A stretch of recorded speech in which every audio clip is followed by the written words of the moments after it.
Lunch box ready করে আরিশার আব্বুকে lunch দিব, আরিশাকে লাঞ্চ দিব রেডি করে। আরিশার আব্বু আমাকে বনশ্রী নামাই দিয়ে চলে যাবে। আজকে একটু বনশ্রী যাব, এসএনের কোচিংয়ে একটু দেখা টাকা করবো, কথাবার্তা বলবো, বলে ওই দিক দিয়ে আরিশাকে নিয়েও বাসায় আসতে পারি, আবার বাসায় এসে আরিশাকে নিয়ে আসতে পারি, কারণ আরিশার 3টার দিকে ছুটি। তো চাটা খেয়ে দিচ্ছি। আর হেজাবটা পরলে কি আমার ওড়না পরা লাগে না, আর দেখা যায় প্রতিদিন একই ওড়না একই হেজাব বারে বারে, মানে নানান রকমের কমেন্ট আসে। এর থেকে এই যে এরকম একটা হেজাব পরে ভিডিও করে ভালো। এই যে পরোটা করলাম, তেল দিয়ে পরোটা বেলে তেল দিয়ে ভাজলাম, আর এদিকে এই যে ডিম ভেজে দিলাম, কারণ একটা এই এত বড় একটা পরোটা একটা দিয়ে খাবে না, অর্ধেকটা খেয়ে চলে যাবে, তাই 2টা ডিম ভেজে দিলাম। একটু লবণ ছিটা দিয়েছি, একটু লাল মরিচ দিয়েছি।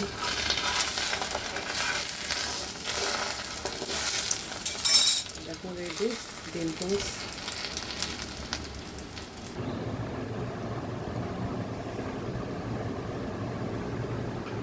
এহসান, এই নাস্তা রেডি, আসো।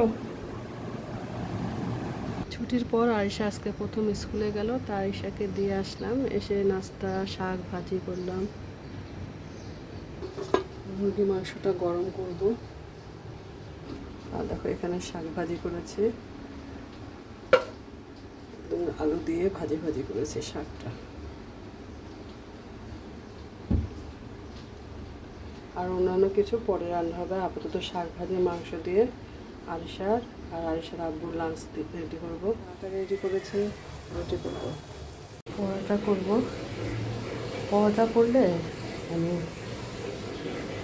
এভাবে একটু বড় করে নিই, বড় করে নিলে কি জানো, একটা পরোটা খেলে আমার ছেলে হয়ে যায়। এভাবে তেল দেব, এভাবে 4 কোনা করে দেব, এভাবে 4 কোনা করে দিয়ে এখন এটা আটা দিয়ে বেলে ফেলবো। আমি এইভাবে ছেলেকে পরোটা ভেজে দিই, এই পরোটাটা কিন্তু দারুণ লাগবে খেতে। হয়ে গেছে বেলা, এখন এটা ভেজে ফেলবো তেল দিয়ে।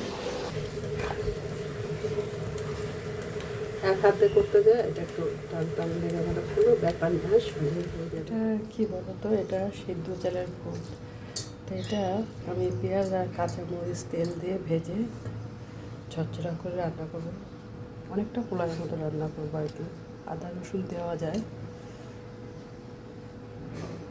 আর আমি যে একটু ঝোল দিয়ে রুটি খেয়ে নিচ্ছি, আর পরোটা ভালো লাগে না, এটা চারটুর জন্য রাখছে।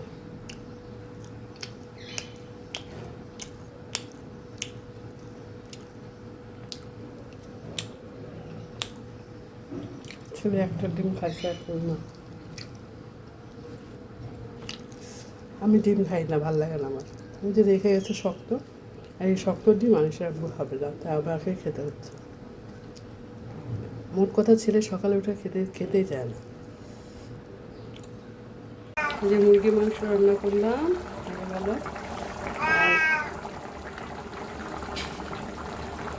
আর এই যে আমডাল রান্না করেছি।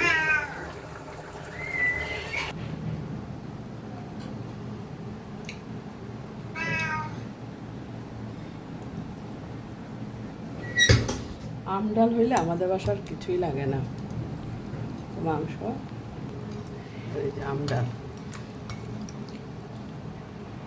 তো এটাই হচ্ছে আমাদের রাতের খাবার দাবার।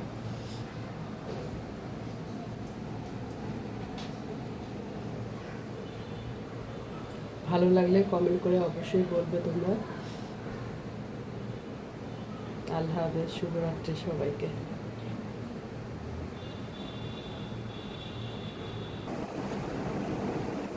হলো তেলের মধ্যে পেঁয়াজ দিয়ে কাঁচামরিচ দিয়ে একটু আদা রসুন বাটা দিয়ে আমি লবণ দিয়ে খুদে চালটা ভেজে নিই পোলার মতো করে। এখন যে আমরা দুটো পানি দিব, খুদের ভাত রান্না হবে।